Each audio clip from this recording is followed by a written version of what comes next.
어머니, 집에서 돌아가시면 집값 떨어져요. 요양원에서 조용히 가세요. 며느리에게 요양원에 버려지고 연금마저 착복당한 75세 시어머니. 하지만 그녀에게는 마지막 카드가 남아 있었습니다. 유언장, 통장 내역, 방문 일지, 그리고 며느리가 상상도 못한 반전까지. 오늘 이야기 시작하기 전에 구독과 좋아요를 눌러주세요. 오전 10시였습니다. 요양원 입구에 검은색 승용차 한 대가 천천히 멈춰 섰습니다. 잠시 뒤 운전석 문이 열리며 40대 남자가 굳은 표정으로 차에서 내려섰습니다. 이어서 조수석 문이 열리고 짙은 화장을 한 여자가 핸드백을 꼭 쥔 채 밖으로 내려섰습니다. 그들의 움직임이 멈추자 곧 뒷좌석 문이 조심스럽게 열렸습니다. 그 문틈 사이로 75세 노모께서 양손으로 문을 짚으며 일어나셨습니다. 숨을 한번 고르신 뒤 노모는 천천히 발을 내디디셨습니다. 그 손에는 작은 캐리어 하나가 들려 있었습니다. 마치 오래 모아둔 살림 몇 가지를 챙겨 나온 듯한 소박한 짐 하나였습니다. 며느리는 요양원 입구로 먼저 걸어 들어갔습니다. 하이힐 굽이 바닥을 차는 소리가 복도에 울렸습니다. 아들은 어머니를 돌아보지 않은 채 휴대폰만 들여다보며 뒤따라 들어갔습니다. 시어머니는 캐리어를 끌며 그 뒤를 천천히 따라갔습니다. 복도는 길었고 캐리어 바퀴 소리만 덩그러니 공간을 채웠습니다. 상담실에 들어서자 요양원 원장이 서류를 펼쳐놓고 기다리고 있었습니다. 며느리가 의자에 앉으며 작게 한숨을 내쉬었습니다. 원장이 조심스럽게 보호자분께서 자주 방문하실 수 있으시냐고 물었습니다. 며느리는 대답 대신 볼펜을 집어들었습니다. 서류에 사인을 하며 며느리가 말했습니다. 저희도 돌보고 싶지만 어머니 몸이 너무 불편하시다고, 집에서는 도저히 감당이 안 된다고, 전문가분들이 계신 곳이 어머니한테도 훨씬 좋다고 말했습니다. 목소리는 차분했지만 눈빛에는 온기가 없었습니다. 원장은 고개를 끄덕이며 서류를 받아들었습니다. 아들은 처음부터 끝까지 말이 없었습니다. 고개만 두어 번 끄덕였을 뿐입니다. 시어머니가 조심스럽게 아들의 손을 잡으려 손을 뻗었습니다. 아들은 손을 빼며 시계를 내려다봤습니다. 그러고는 여기가 더 좋을 거라고, 밥도 잘 나오고 간호사들도 친절하다고 짧게 말했습니다. 말을 마치자마자 자리에서 일어났습니다. 며느리도 가방을 챙기며 일어섰습니다. 필요한 거 있으면 전화하라는 말을 남기고 현관 쪽으로 걸어 나갔습니다. 아들도 그 뒤를 따랐습니다. 시어머니는 입구에 서서 두 사람의 뒷모습을 바라봤습니다. 차 시동 소리가 들렸고 곧 검은 차는 주차장을 빠져나갔습니다. 복도 끝 작은 창문 너머로 며느리가 담배를 꺼내 물고 있는 모습이 보였습니다. 아들에게 뭐라 말하며 웃고 있었습니다. 그러자 아들도 따라 웃었습니다.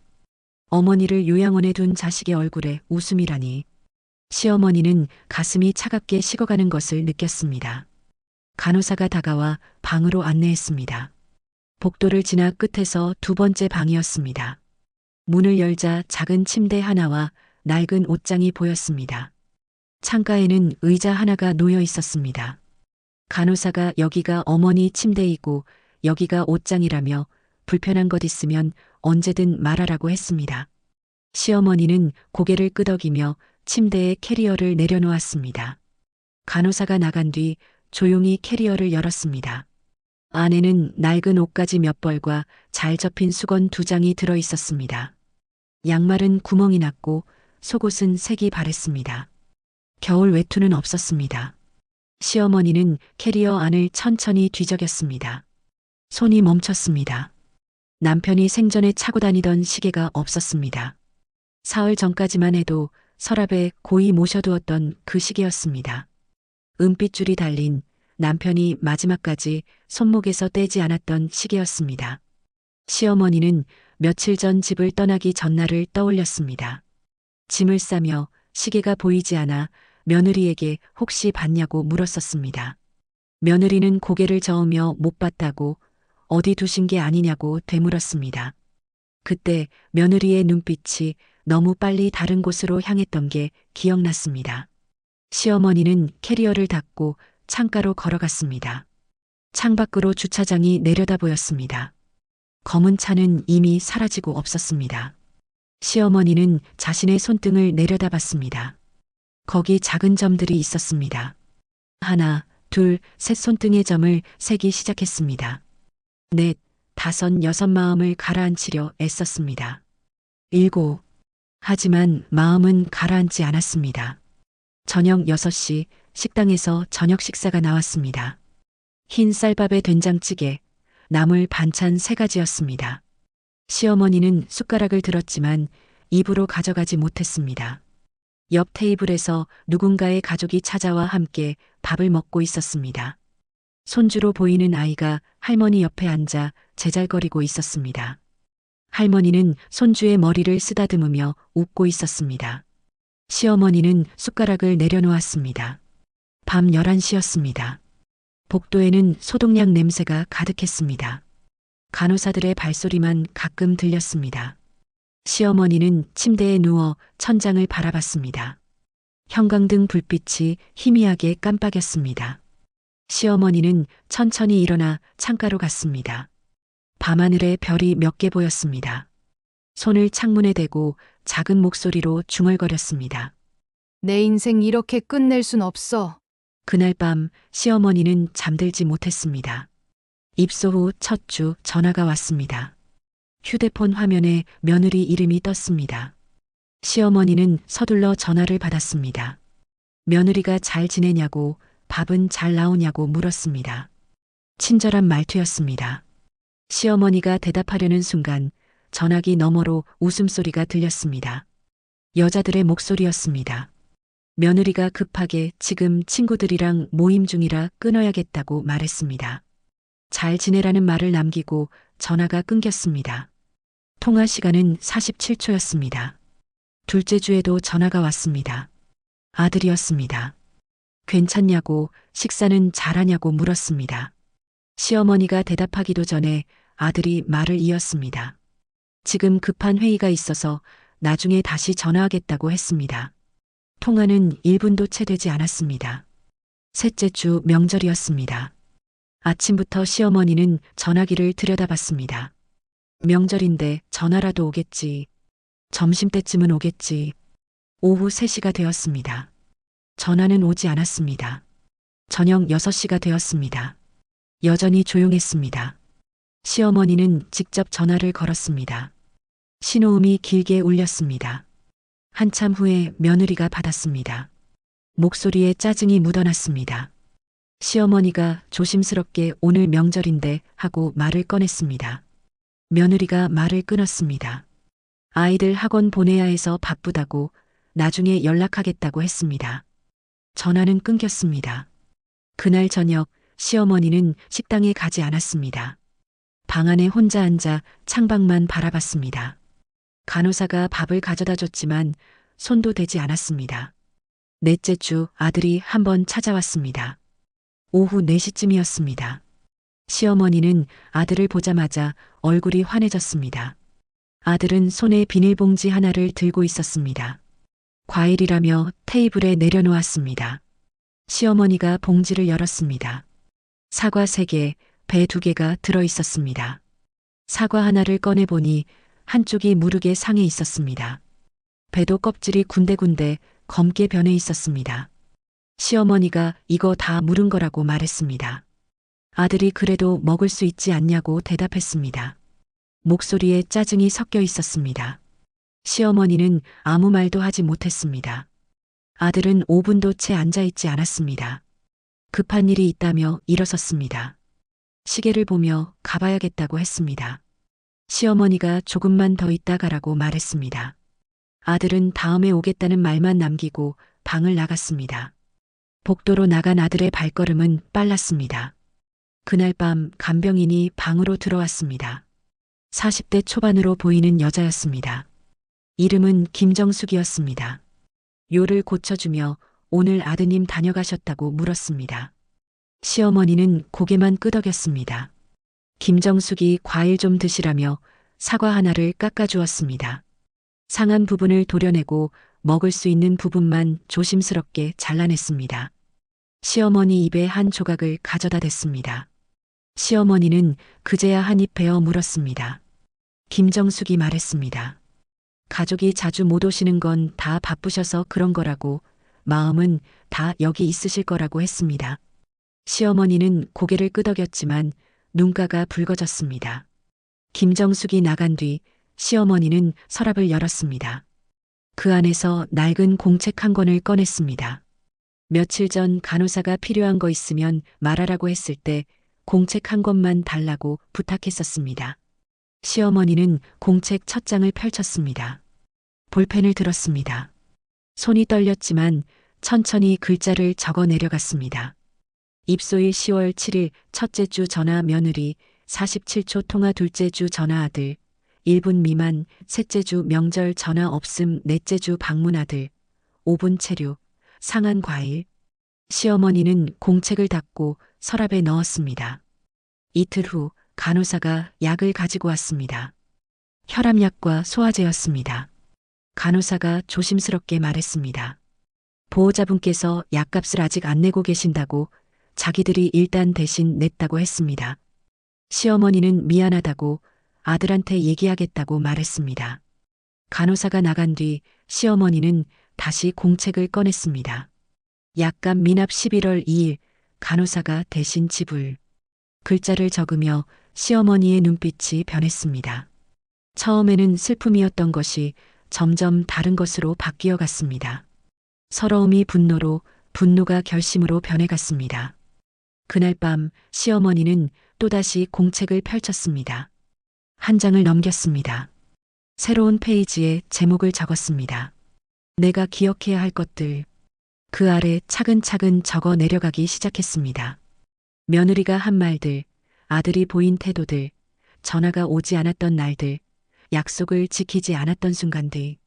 하나하나 빠짐없이 적었습니다. 공책을 덮으며 시어머니는 작게 중얼거렸습니다. 잊지 말자. 창밖으로 달빛이 들어왔습니다. 입소 후 2달째 요양원 원장이 시어머니를 불렀습니다. 사무실로 들어서자 원장의 표정이 편치 않았습니다. 조심스럽게 요양원비 얘기를 꺼냈습니다. 이번 달 비용이 아직 입금되지 않았다고 보호자분께 연락을 드렸는데 연락이 안 된다고 했습니다. 시어머니는 깜짝 놀랐습니다. 시어머니가 말했습니다. 자기 연금에서 자동이체 되는 걸로 알고 있다고 며느리가 그렇게 해놨다고 했다고 말했습니다. 원장이 고개를 저었습니다. 자동이체가 설정되어 있지 않다고 매달 직접 입금을 하셔야 한다고 했습니다. 시어머니는 그 자리에서 며느리에게 전화를 걸었습니다. 신호음이 여러 번 울렸습니다. 며느리가 받았습니다. 목소리가 차가웠습니다. 시어머니가 요양원비 얘기를 꺼냈습니다. 며느리가 한숨을 쉬며 말했습니다. 어머니 연금으로 내야죠. 우리가 왜 내요? 병원비가 얼마나 드는데? 시어머니가 연금이 자동이체된다고 들었다고 말했습니다. 며느리가 비웃듯 대답했습니다. 어머니 연금은 어머니가 직접 관리하셔야 한다고 자기들은 이미 충분히 했다고 말했습니다. 전화가 끊겼습니다. 시어머니는 원장에게 조금만 기다려달라고 부탁했습니다. 아들한테 다시 연락해보겠다고 했습니다. 원장은 괜찮다며 천천히 해결하시라고 했습니다. 하지만 표정은 어두웠습니다. 방으로 돌아온 시어머니는 아들에게 전화를 걸었습니다. 아들이 받았습니다. 시어머니가 요양원비가 안 나갔다며 확인 좀 해달라고 부탁했습니다. 아들이 대답했습니다. 엄마 통장은 엄마가 관리하는 거 아니냐고 자기는 잘 모르겠다고 했습니다. 시어머니가 말했습니다. 통장을 며느리가 가지고 있다고 자동이체 해놨다고 들었다고 했습니다. 아들이 짜증 섞인 목소리로 말했습니다. 엄마, 그런 거 신경 쓰지 마. 우리가 다 알아서 해. 그러고는 전화를 끊어버렸습니다. 시어머니는 멍하니 앉아 있었습니다. 손이 떨렸습니다. 며칠 뒤 김정숙이 방으로 들어왔습니다. 요를 갈아주며 무슨 걱정 있으시냐고 물었습니다. 시어머니는 고개를 저었습니다. 하지만 김정숙은 이미 다 알고 있었습니다. 김정숙이 조심스럽게 말했습니다. 요양원비는 자기들이 잠시 대신 내놨으니 너무 걱정하지 말라고 나중에 천천히 갚으면 된다고 했습니다. 시어머니는 그럴 수 없다고 미안하다고 말했습니다. 김정숙이 손을 잡아주며 괜찮다고 했습니다. 그날 밤 시어머니는 공책을 꺼냈습니다. 새로운 페이지에 적었습니다. 연금 착복 의심 며느리가 통장 소지, 자동이체 거짓말 요양원비 미납 11월분, 김정숙 씨가 대신 지불 아들의 말 우리가 다 알아서 해 마이너스 회피. 글자를 적으며 시어머니의 손이 떨렸습니다. 하지만 멈추지 않았습니다. 일주일 후 간호사가 약을 가지고 왔습니다. 그런데 이번에는 약이 달랐습니다. 값싼 제네릭 약으로 바뀌어 있었습니다. 간호사가 미안한 표정으로 말했습니다. 보호자분이 약값 부담이 크다며 약을 바꿔달라고 요청했다고 했습니다. 시어머니는 아무 말도 하지 않았습니다. 한 달이 더 지났습니다. 어느 날 아들이 갑자기 찾아왔습니다. 시어머니는 반가워하며 아들을 맞았습니다. 하지만 아들의 표정은 굳어 있었습니다. 아들이 말했습니다. 엄마 통장 좀 확인해야겠다고, 도장도 필요하다고 했습니다. 시어머니가 왜 필요하냐고 물었습니다. 아들이 대답했습니다. 요양원비며 병원비며 정리할 게 많다고, 자기가 관리하는 게 낫겠다고 했습니다. 시어머니가 조심스럽게 물었습니다. 지금까지 며느리가 관리하지 않았냐고, 연금은 어떻게 되고 있냐고 물었습니다. 아들이 짜증을 냈습니다. 엄마 자꾸 그러면 우리도 힘들어요. 우리가 얼마나 고생하는데. 시어머니는 입을 다물었습니다.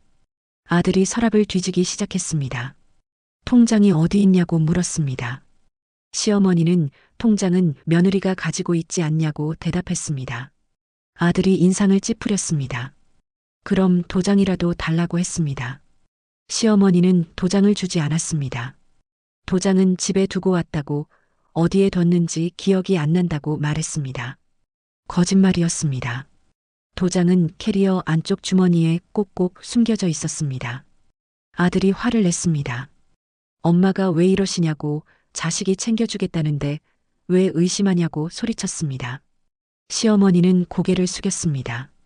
아들은 결국 빈손으로 돌아갔습니다. 아들이 나간 뒤 시어머니는 다시 공책을 펼쳤습니다. 통장 요구 12월 15일, 아들 방문 도장 요구 거부함 아들의 말 우리가 얼마나 고생하는데 마이너스 항변. 그날 밤 시어머니는 김정숙을 불렀습니다. 부탁이 있다고 했습니다. 김정숙이 무엇이든 말씀하시라고 했습니다. 시어머니가 조심스럽게 말했습니다. 자기 집에 가서 서랍 좀 확인해 줄 수 있겠냐고, 통장이 정말 거기 없는지 보고 싶다고 했습니다. 주소를 적어주며 현관 비밀번호도 알려줬습니다. 며느리가 바꿨을 수도 있지만 혹시 모르니 한번 가봐달라고 부탁했습니다. 김정숙은 흔쾌히 그러겠다고 했습니다. 이틀 후 김정숙이 빈손으로 돌아왔습니다. 집에 갔는데 이미 비밀번호가 바뀌어 있었다고, 들어갈 수 없었다고 말했습니다. 시어머니는 고개를 끄덕였습니다. 예상했던 일이었습니다. 시어머니가 말했습니다. 괜찮다고, 와줘서 고맙다고 했습니다. 김정숙이 손을 꼭 잡아주었습니다. 그날 밤 시어머니는 공책에 또 한 줄을 추가했습니다. 집 비밀번호 변경 12월 17일 확인 결론, 통장 접근 불가능, 연금 착복 확실. 시어머니는 공책을 덮으며 혼잣말을 했습니다. 이제 내가 뭘 해야 할지 확실히 알겠어. 창밖에 눈이 내리기 시작했습니다. 이듬해 2월 시어머니의 75이 되는 생일이었습니다. 아침부터 시어머니는 창가에 앉아 밖을 내다봤습니다. 주차장에 차가 들어오는지 계속 확인했습니다. 오전이 지나고 점심시간이 되었습니다. 전화도 오지 않았습니다. 오후 3시가 되었습니다. 여전히 조용했습니다. 저녁 6시 시어머니는 식당으로 내려갔습니다. 다른 테이블에서는 가족들이 함께 저녁을 먹고 있었습니다. 생일 케이크를 가져온 가족도 있었습니다. 촛불을 켜고 노래를 부르는 소리가 들렸습니다. 시어머니는 혼자 앉아 밥을 먹었습니다. 저녁 8시 아들에게서 문자가 왔습니다. 엄마 생일 축하해요. 애들 학원 보내느라 못 갔어요. 이해해 주세요. 시어머니는 문자를 읽고 또 읽었습니다. 답장을 쓰려다가 지웠습니다. 다시 쓰려다가 또 지웠습니다. 결국 아무 답장도 보내지 않았습니다. 밤 9시 김정숙이 방으로 들어왔습니다. 손에 작은 상자를 들고 있었습니다. 문을 열자 간호사 2명도 함께 들어왔습니다. 김정숙이 환하게 웃으며 말했습니다. 생신이시라며 작은 케이크를 준비했다고 했습니다. 상자를 열자 작은 케이크가 나왔습니다. 초도 몇 개 꽂혀 있었습니다. 간호사가 불을 켰습니다. 세 사람이 함께 생일 축하 노래를 불러줬습니다. 시어머니의 눈에서 눈물이 흘러내렸습니다. 김정숙이 휴지로 눈물을 닦아주며 말했습니다. 울지 마시라고, 오늘은 좋은 날이라고 했습니다. 시어머니가 떨리는 목소리로 말했습니다. 고맙습니다. 시어머니는 결국 울음을 터뜨렸습니다. 세 사람은 시어머니 곁에 앉아 함께 케이크를 먹었습니다. 간호사가 미역국도 끓여왔다고 했습니다. 보온병에 담아온 따뜻한 미역국이었습니다. 시어머니는 한 숟가락 떠서 입에 넣었습니다. 짠 국물이 목으로 넘어갔습니다. 김정숙이 옆에 앉아 말했습니다. 가족이 못 오신 건 다 바쁘셔서 그런 거라고, 마음은 여기 계실 거라고 했습니다. 시어머니는 고개를 끄덕였지만 표정은 쓸쓸했습니다. 밤 11시 모두가 나간 뒤 시어머니는 공책을 펼쳤습니다. 생일 2월 8일 가족 방문 없음, 전화 오후 8시 문자 한 통 아들 생일 축하 김정숙, 간호사 이영희, 간호사 확수진. 글자를 적으며 시어머니는 멈췄습니다. 그리고 그 아래 한 줄을 더 적었습니다. 진짜 가족이 누구인지 알게 된 날. 다음 날 아침 며느리에게서 전화가 왔습니다. 시어머니가 받았습니다. 며느리의 목소리가 들렸습니다. 어제 생일이었다며 축하한다고 했습니다.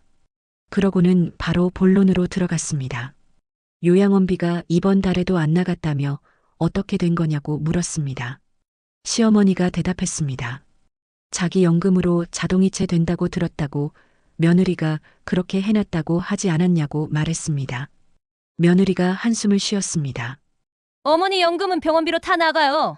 요양원비는 따로 내셔야죠. 어머니가 직접 관리하셔야 한다니까요. 시어머니가 조심스럽게 물었습니다. 그럼 연금이 얼마나 남아있냐고, 통장 좀 확인할 수 있냐고 했습니다. 며느리가 짜증을 냈습니다. 어머니 자꾸 이러시면 저희도 힘들어요. 그냥 저희한테 맡기세요. 시어머니가 말했습니다. 통장을 한 번만 보여달라고, 내 돈이 얼마나 남았는지 알고 싶다고 했습니다. 며느리가 말을 끊었습니다. 어머니 요양원비부터 내세요. 우리도 돈이 없어요. 그리고 전화를 끊어버렸습니다. 시어머니는 한참을 멍하니 앉아 있었습니다. 손이 떨렸습니다. 김정숙이 방으로 들어왔습니다. 시어머니의 표정을 보고 무슨 일이냐고 물었습니다. 시어머니는 고개를 저었습니다. 김정숙이 옆에 앉았습니다. 시어머니가 천천히 입을 열었습니다. 며느리가 생일 축하한다고 전화했는데 요양원비 얘기만 하고 끊었다고, 통장도 안 보여준다고 말했습니다. 김정숙이 손을 잡아주었습니다. 시어머니가 물었습니다. 변호사를 어떻게 만날 수 있냐고, 유언장을 쓰고 싶다고 말했습니다. 김정숙이 깜짝 놀랐습니다. 왜 갑자기 유언장 얘기를 하시냐고 물었습니다. 시어머니가 대답했습니다. 김정숙은 아무 말도 하지 못했습니다. 그날 오후 김정숙이 명함 한 장을 가져왔습니다. 아는 변호사라며 전화번호를 알려줬습니다. 시어머니는 명함을 받아들었습니다. 명함을 한참 들여다보다가 서랍에 조심스럽게 넣었습니다. 저녁 때 시어머니는 공책을 다시 꺼냈습니다. 새로운 페이지를 펼쳤습니다. 제목을 적었습니다. 유언장 준비사항. 그 아래 차근차근 적어 내려갔습니다. 1. 변호사 상담. 2. 재산 목록 정리. 3. 통장 내역 확보 방법. 4. 방문 기록 정리. 5. 나를 돌봐준 사람들 이름. 마지막 줄에는 세 사람의 이름을 적었습니다. 김정숙, 이영희, 박수진. 공책을 덮으며 시어머니는 창밖을 바라봤습니다. 달이 떠 있었습니다. 차가운 달빛이 방 안으로 들어왔습니다. 시어머니가 작게 중얼거렸습니다. 이제 시작이야. 그날 밤 시어머니는 오랜만에 깊이 잠들었습니다. 3월 어느 날 오후 아들이 며느리와 함께 찾아왔습니다. 시어머니는 두 사람을 보고 반가워했습니다. 하지만 며느리의 표정은 차갑기만 했습니다. 아들이 먼저 입을 열었습니다. 엄마 집 정리를 좀 해야 할 것 같다고, 관리비도 계속 나가고 집도 비어 있으니 정리하는 게 낫겠다고 말했습니다. 시어머니가 물었습니다. 집을 정리한다는 게 무슨 뜻이냐고, 자기가 살던 집인데 왜 정리를 하냐고 물었습니다. 며느리가 끼어들었습니다. 어차피 안 돌아가실 거잖아요. 집 유지하는 것도 돈이에요. 시어머니는 할 말을 잃었습니다. 아들이 말했습니다. 일단 집에 있는 물건들부터 정리하겠다고, 필요 없는 건 버리고 중요한 건 보관하겠다고 했습니다. 시어머니가 조심스럽게 말했습니다. 자기도 같이 가서 보고 싶다고, 뭘 버리고 뭘 남길지 자기가 결정하고 싶다고 했습니다. 며느리가 단호하게 말했습니다. 어머니 몸도 불편하신데 무슨 소리예요? 우리가 알아서 할게요. 시어머니는 더 이상 말하지 못했습니다. 며느리가 가방에서 서류 몇 장을 꺼냈습니다. 집관리 위임장이라며 여기 사인만 해달라고 했습니다. 시어머니가 서류를 받아들고 읽어보려 했습니다. 글자가 작아서 잘 보이지 않았습니다. 안경을 찾으려 하자 며느리가 급하게 말했습니다. 그냥 형식적인 거예요. 집 관리하려면 필요하대요. 시어머니가 손을 멈췄습니다. 안경을 쓰고 서류를 천천히 읽기 시작했습니다. 위임장이 아니었습니다. 집 소유권 이전 동의서였습니다. 시어머니가 서류를 내려놓았습니다. 시어머니가 말했습니다. 이건 집을 넘기는 서류라고, 관리 위임장이 아니라고 말했습니다. 며느리의 얼굴이 굳었습니다. 아들이 당황하며 말했습니다. 엄마, 어차피 나중에는 내 거잖아요. 미리 정리하는 게 세금도 적게 나와요. 시어머니가 고개를 저었습니다. 사인은 할 수 없다고, 집은 아직 자기 것이라고 말했습니다. 며느리가 벌떡 일어났습니다. 가방을 집어들며 화난 목소리로 말했습니다. 그럼 요양원비는 어떻게 내실 건데요? 우리 보고 계속 대라는 거예요? 시어머니가 대답했습니다. 자기 연금으로 낸다고 했다고, 그런데 통장을 며느리가 가지고 있지 않냐고 말했습니다. 며느리가 비웃었습니다. 그 연금으로 병원비도 모자라요. 어머니가 얼마나 드는지 아세요? 시어머니가 조용히 말했습니다. 그럼 통장을 돌려달라고, 자기가 직접 관리하겠다고 했습니다. 며느리가 말을 끊었습니다. 어머니가 관리하시면 더 엉망이 돼요. 그냥 저희한테 맡기세요. 며느리는 그 말을 남기고 방을 나갔습니다. 아들도 어쩔 수 없다는 표정으로 뒤따라 나갔습니다. 문이 닫히기 전 시어머니가 아들을 불렀습니다. 부탁이 있다며 내 방 서랍에 편지 하나만 가져다 달라고, 내 아버지가 쓴 편지라며 꼭 필요하다고 말했습니다.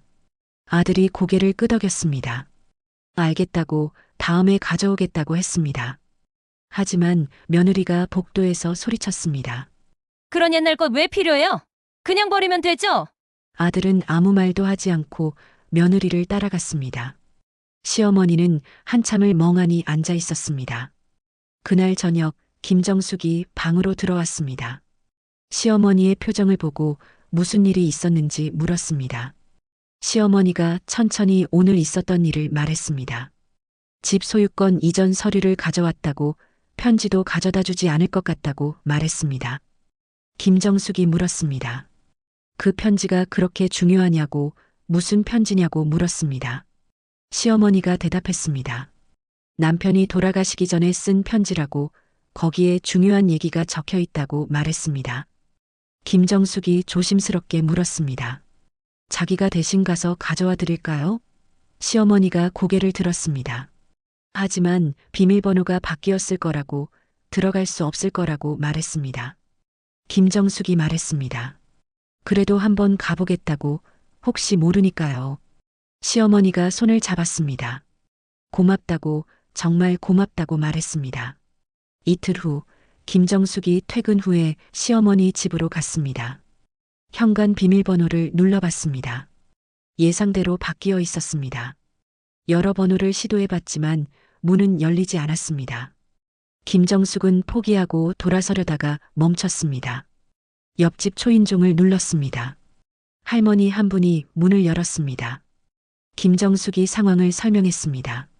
옆집 할머니께서 요양원에 계신데 집에 꼭 필요한 물건이 있다고 혹시 열쇠를 가지고 계시냐고 물었습니다. 옆집 할머니가 고개를 끄덕였습니다. 예전에 열쇠를 맡아뒀다며 잠깐 기다리라고 했습니다. 서랍을 뒤져 열쇠 하나를 꺼내왔습니다. 김정숙이 문을 열고 들어갔습니다. 집안은 먼지가 쌓여 있었습니다. 거실에 있던 가구들이 사라지고 없었습니다. 벽에 걸려 있던 액자들도 없었습니다. 김정숙은 방으로 들어갔습니다. 시어머니 방이었습니다. 서랍을 열었습니다. 옷가지들이 엉망으로 뒤섞여 있었습니다. 김정숙은 서랍을 하나하나 뒤졌습니다. 맨 아래 서랍을 열었습니다. 거기 낡은 봉투 하나가 있었습니다. 봉투 겉면에 글씨가 적혀 있었습니다. 아내에게라고 쓰여 있었습니다. 김정숙은 조심스럽게 봉투를 집어들었습니다. 그리고 집을 나왔습니다. 다음 날 아침 김정숙이 봉투를 시어머니께 전해드렸습니다. 시어머니는 봉투를 받아들고 한참을 들여다봤습니다. 손이 떨렸습니다. 눈물이 흘러내렸습니다. 김정숙이 손을 잡아주었습니다. 시어머니가 떨리는 목소리로 말했습니다. 고맙습니다. 정말 고마워요. 김정숙이 웃으며 말했습니다. 별 말씀을요. 시어머니는 봉투를 가슴에 꼭 안았습니다. 그날 밤 시어머니는 공책을 펼쳤습니다. 집 소유권 이전 요구 3월 12일, 거부함 남편 편지 3월 14일, 김정숙 씨가 가져다 준 집 안 상황 가구와 액자들 사라짐. 글자를 적으며 시어머니는 봉투를 다시 한번 바라봤습니다. 그리고 공책 한쪽에 조심스럽게 적었습니다. 피부치보다 진한 사람 김정숙. 창밖으로 봄비가 내리기 시작했습니다. 4월 중순 시어머니는 변호사에게 전화를 걸었습니다. 김정숙이 알려준 번호였습니다. 전화를 받은 변호사는 친절했습니다. 언제든 상담 가능하다고 사무실로 오실 수 있냐고 물었습니다. 시어머니가 몸이 불편해서 요양원에 있다고 말했습니다. 변호사가 그럼 자기가 방문하겠다고 했습니다. 사흘 후 변호사가 요양원을 찾아왔습니다. 50대 초반으로 보이는 여자 변호사였습니다. 이름은 최민정이었습니다. 조용한 상담실에서 시어머니와 마주 앉았습니다. 최민정이 먼저 물었습니다. 어떤 도움이 필요하시냐고 물었습니다. 시어머니가 천천히 입을 열었습니다. 유언장을 쓰고 싶다고, 공증도 받고 싶다고 말했습니다. 최민정이 고개를 끄덕이며 노트를 꺼냈습니다. 현재 재산이 어떻게 되시냐고 물었습니다. 시어머니가 대답했습니다. 집 한 채가 있다고, 시가로 4억 원 정도 된다고 말했습니다. 예금은 잘 모르겠다고, 며느리가 통장을 가지고 있어서 확인을 못했다고 했습니다. 최민정이 눈썹을 찌푸렸습니다. 최민정이 물었습니다. 통장이 며느리 손에 있다는 게 무슨 뜻이냐고, 본인 명의 통장 아니냐고 물었습니다. 시어머니가 그렇다고 하지만 며느리가 관리한다며 가져갔다고, 보여달라고 해도 안 보여준다고 말했습니다. 최민정이 심각한 표정으로 말했습니다. 그건 재산 침해일 수 있다고, 본인 명의 통장은 본인이 직접 관리해야 한다고 했습니다. 시어머니가 고개를 끄덕였습니다. 최민정이 물었습니다. 유언장에는 누구에게 재산을 남기고 싶으시냐고 물었습니다. 시어머니가 잠시 망설이다가 대답했습니다. 저를 진심으로 돌봐준 사람들에게 주고 싶습니다. 최민정이 구체적으로 누구냐고 물었습니다. 시어머니가 세 사람의 이름을 말했습니다. 간병인 김정숙, 간호사 이영희, 간호사 박수진이라고 말했습니다. 최민정이 놀란 표정으로 물었습니다. 자녀분들은요? 시어머니가 조용히 대답했습니다. 아들에게는 기억을 남기겠습니다. 최민정이 무슨 뜻이냐고 물었습니다. 시어머니가 가방에서 공책을 꺼냈습니다. 그동안 적어온 기록들이었습니다. 방문일지, 통화기록, 요양원비 미납 내역, 통장 착복 정황, 모든 것이 적혀 있었습니다. 최민정이 공책을 넘기며 읽었습니다. 한 장 한 장 넘길 때마다 표정이 굳어갔습니다. 마지막 장까지 다 읽고 나서 공책을 덮었습니다. 최민정이 말했습니다. 이 기록들을 아드님께 남기고 싶으시다는 거냐고, 재산 대신 이 기록들을 주고 싶으시다는 거냐고 물었습니다. 시어머니가 고개를 끄덕였습니다. 내 돈보다 더 값진 것을 주고 싶습니다. 후회요. 최민정은 한동안 아무 말도 하지 못했습니다. 일주일 후 유언장 초안이 완성되었습니다. 최민정이 다시 요양원을 찾아왔습니다. 시어머니에게 유언장 초안을 보여주었습니다. 시어머니는 안경을 쓰고 천천히 읽었습니다. 유언장. 본인은 정신이 온전한 상태에서 다음과 같이 유언합니다. 제1조 본인 명의 부동산 서울시 구동 소재 아파트은 간병인 김정숙, 간호사 이영희, 간호사 박수진에게 3분의 1씩 균등하게 배분합니다. 제2조 본인 명의 예금 및 기타 재산도위 3사람에게 균등 배분합니다. 제3조 본인의 아들에게는 별첨된 방문 기록 및 재산관리 기록 사본을 전달합니다. 시어머니가 글을 다 읽고 고개를 들었습니다. 최민정이 물었습니다. 이대로 진행해도 되겠냐고, 마음이 바뀌시면 언제든 말씀하시라고 했습니다. 시어머니가 대답했습니다. 이대로 해주세요. 한 글자도 바꾸지 마세요. 최민정이 고개를 끄덕였습니다. 며칠 후 공증 사무실로 가는 날이었습니다. 김정숙이 휠체어를 밀어주었습니다. 이영희와 박수진도 함께 따라왔습니다. 세 사람은 왜 자기들이 유언장에 이름이 올랐는지 몰랐습니다. 시어머니는 아무 말도 하지 않았습니다. 공증 사무실에 도착했습니다. 공증인이 시어머니의 신분을 확인했습니다. 정신 상태도 확인했습니다. 몇 가지 질문을 했습니다. 오늘이 무슨 요일인지, 지금 어디에 있는지, 무엇을 하러 왔는지 물었습니다. 시어머니는 또렷하게 대답했습니다. 오늘은 목요일이고 공증 사무실에 있으며 유언장 공증을 하러 왔다고 말했습니다. 공증인이 만족스러운 표정으로 고개를 끄덕였습니다. 유언장이 낭독되었습니다. 김정숙, 이영희, 박수진 세 사람은 깜짝 놀랐습니다. 자기들 이름이 나오자 얼굴이 하얗게 질렸습니다. 김정숙이 황급히 말했습니다. 어머니, 이게 무슨 말씀이시냐고, 자기들은 받을 수 없다고 말했습니다. 시어머니가 손을 잡았습니다. 조용히 말했습니다. 당신들은 피 한 방울 안 섞였지만 내 곁을 지켜줬어요. 이건 당신들 것입니다. 세 사람은 눈물을 흘렸습니다. 공증인이 마지막 확인을 했습니다. 정말 이대로 진행하시겠냐고 물었습니다. 시어머니가 고개를 끄덕였습니다. 서명란에 또박또박 이름을 적었습니다. 도장을 찍었습니다. 공증이 완료되었습니다. 돌아오는 길, 김정숙이 휠체어를 밀며 물었습니다. 정말 괜찮으시냐고, 아드님이 알면 어떻게 하시려냐고 물었습니다. 시어머니가 대답했습니다. 알게 하려고 이러는 겁니다. 알아야 후회하니까요. 김정숙은 더 이상 묻지 않았습니다.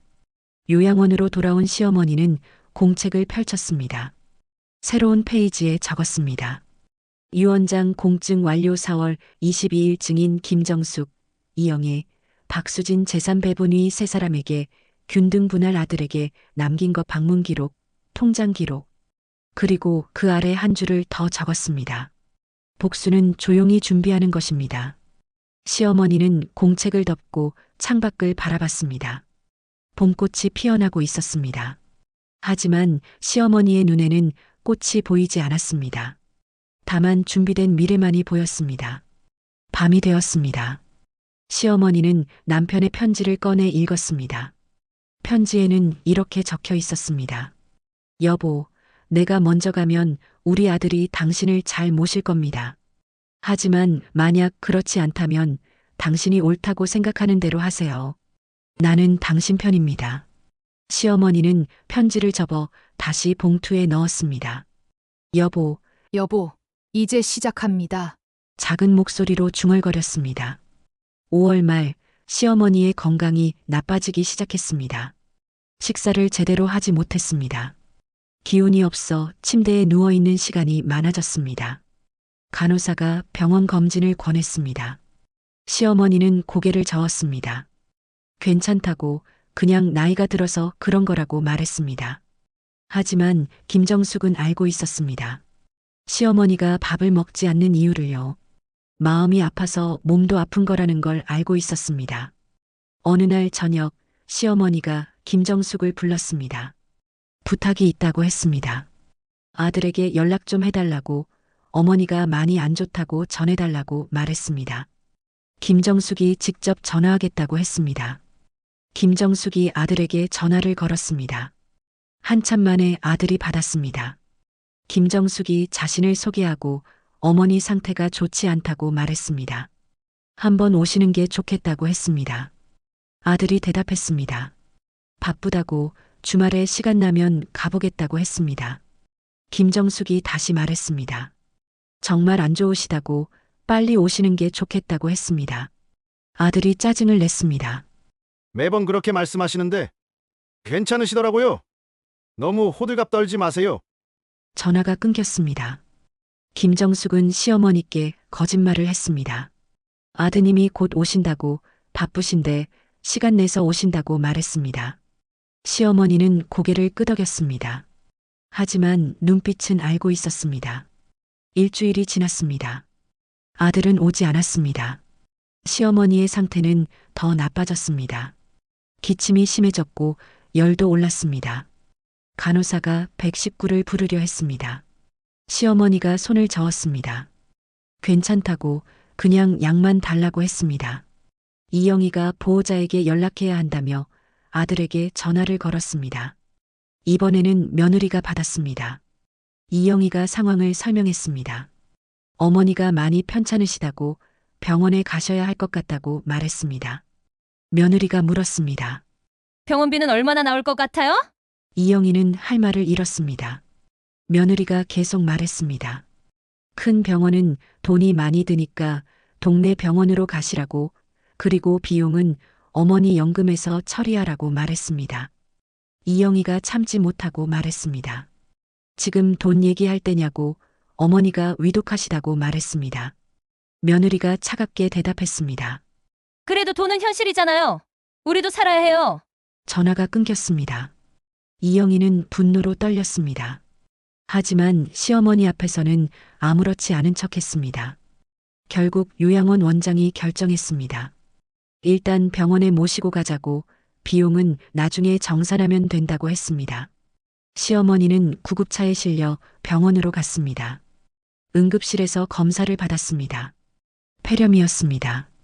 의사가 입원이 필요하다고 했습니다. 최소 일주일은 입원해야 한다고 말했습니다. 간호사가 보호자에게 연락하라고 했습니다. 김정숙이 다시 아들에게 전화를 걸었습니다. 이번에는 아들이 직접 받았습니다.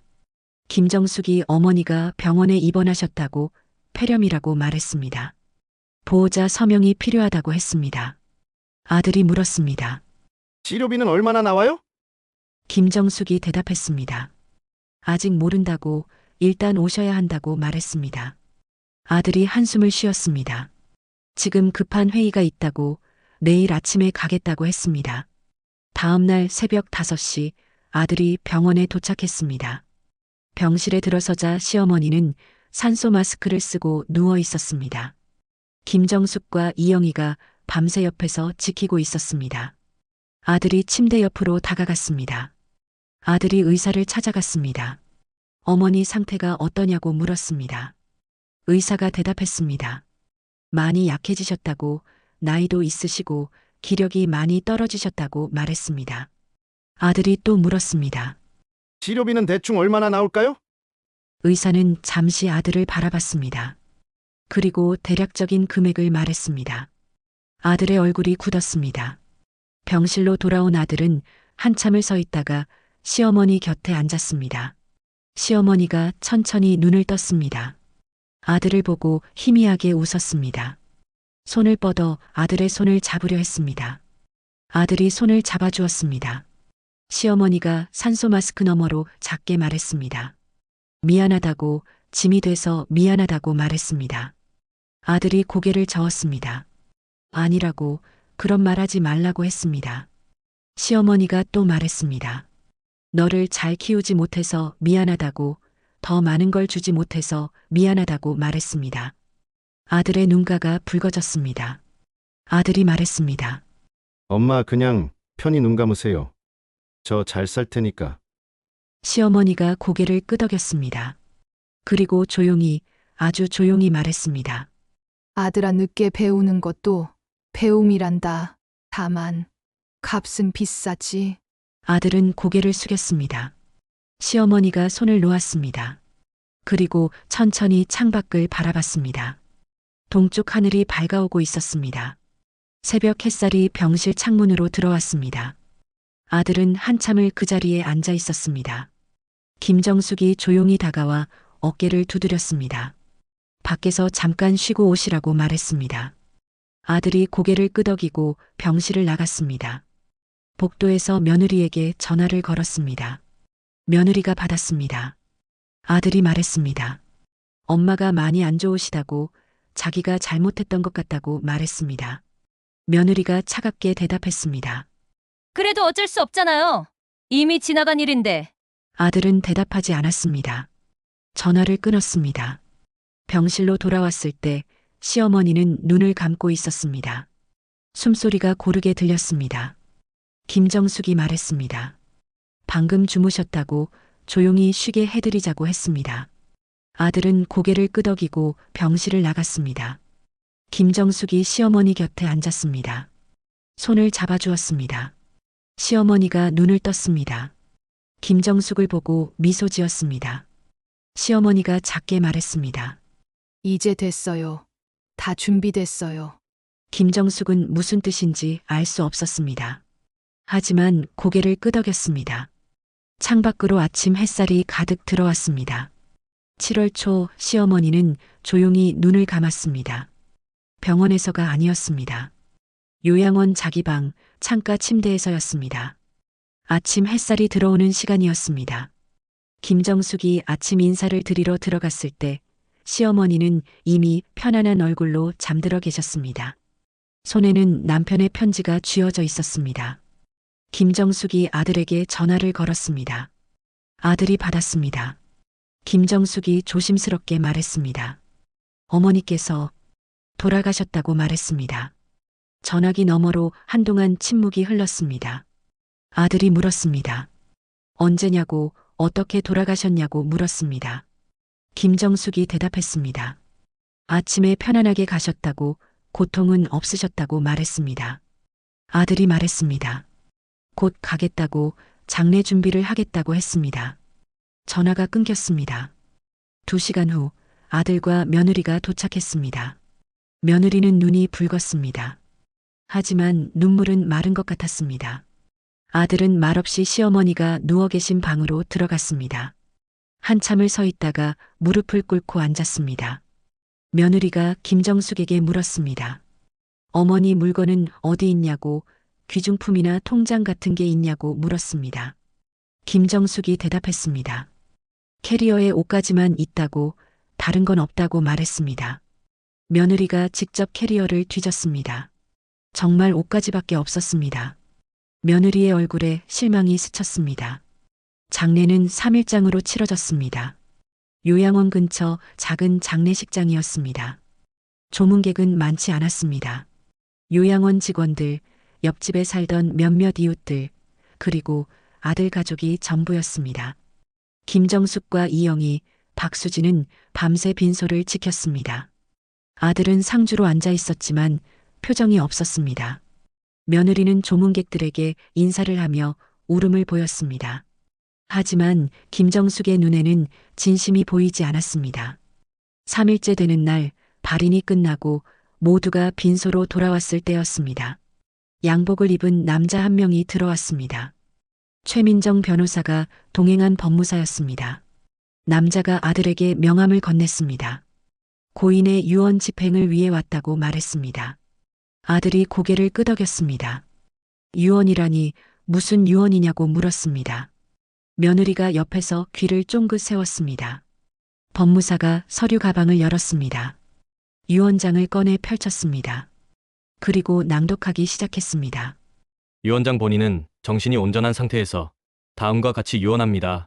며느리가 앞으로 다가왔습니다. 눈빛이 기대에 차 있었습니다. 제2조 본인 명의 부동산, 서울시 소재 아파트는 간병인 김정숙, 간호사 이영희, 간호사 박수진에게 3분의 1씩 균등하게 배분합니다. 며느리의 얼굴이 하얗게 질렸습니다. 이게 무슨 소리예요? 며느리가 소리쳤습니다. 법무사는 개의치 않고 계속 읽었습니다. 제2조 본인 명의 예금 및 기타 재산도 위세 사람에게 균등 배분합니다. 아들이 벌떡 일어났습니다. 얼굴이 창백했습니다. 이해할 수 없다는 표정으로 법무사를 쳐다봤습니다. 제3조 본인의 아들에게는 별첨된 기록물을 전달합니다. 법무사가 두꺼운 봉투를 꺼내 아들에게 건넸습니다. 아들이 떨리는 손으로 봉투를 받았습니다. 며느리가 옆에서 봉투를 빼앗으려 했습니다. 뭐예요? 그게 뭐예요? 아들이 봉투를 열었습니다. 안에서 공책 한 권과 서류 몇 장이 나왔습니다. 공책을 펼쳤습니다. 시어머니의 손글씨가 가득했습니다. 입소일 10월 7일. 첫째 주 전화 며느리 47초 통화. 둘째 주 전화 아들 1분 미만. 셋째 주 명절 전화 없음. 아들이 한 장 한 장 넘겼습니다. 페이지마다 기록이 빼곡했습니다.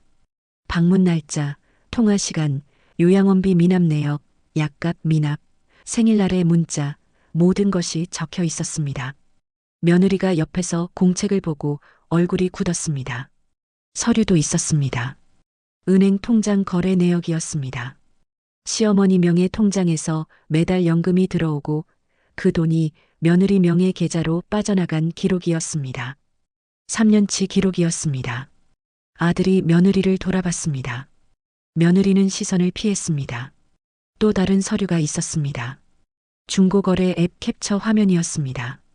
시어머니의 남편이 차던 시계, 금반지, 액자들이 판매글로 올라와 있었습니다. 판매자 이름은 며느리였습니다. 아들의 손이 떨렸습니다. 마지막 페이지에는 편지가 한 장 있었습니다. 시어머니가 직접 쓴 편지였습니다, 아들아. 내가 이 글을 읽을 때쯤이면 나는 이미 세상에 없겠구나. 너를 미워해서 이러는 게 아니야. 사랑해서 이러는 거야. 사랑은 피로 시작될 수 있지만 끝은 돌봄으로 결정된단다. 너는 아들이라는 이름을 가졌지만 아들의 역할을 하지 않았어. 김정숙 씨와 간호사 선생님들은 피 한 방울 안 섞였지만 내 마지막을 함께 해줬어. 이 기록들을 보거라. 내가 얼마나 나를 외면했는지, 며느리가 얼마나 나를 착취했는지 이제 너는 알게 될 거야. 돈보다 값진 게 무엇인지. 너에게 남긴 건 재산이 아니라 후회란다. 그 후회가 너를 더 나은 사람으로 만들기를 바란다.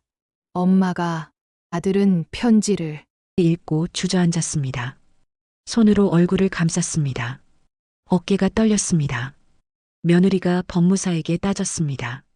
이건 무효예요. 정신이 온전하지 않으셨을 거예요. 법무사가 차갑게 대답했습니다.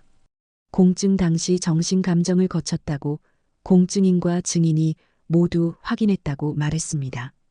법적으로 완전히 유효하다고 했습니다. 며느리가 소리쳤습니다. 최민정 변호사가 조용히 말했습니다.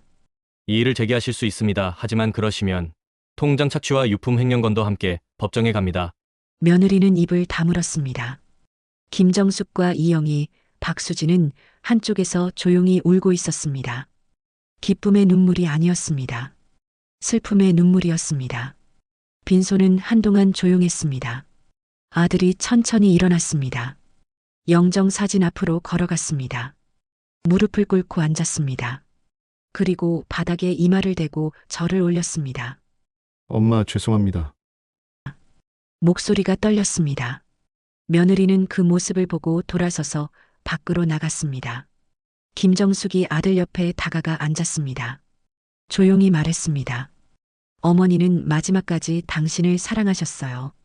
이게 바로 그 증거예요. 아들은 고개를 들지 못했습니다. 해가 저물었습니다. 빈소에는 촛불만 깜빡였습니다. 영정 사진 속 시어머니는 편안하게 웃고 계셨습니다. 창밖으로 저녁바람이 불어왔습니다. 커튼이 가볍게 흔들렸습니다. 복수는 시끄러운 싸움이 아니었습니다. 조용한 방향 전환이었습니다. 사랑하는 사람에게 주는 마지막 교훈이었습니다.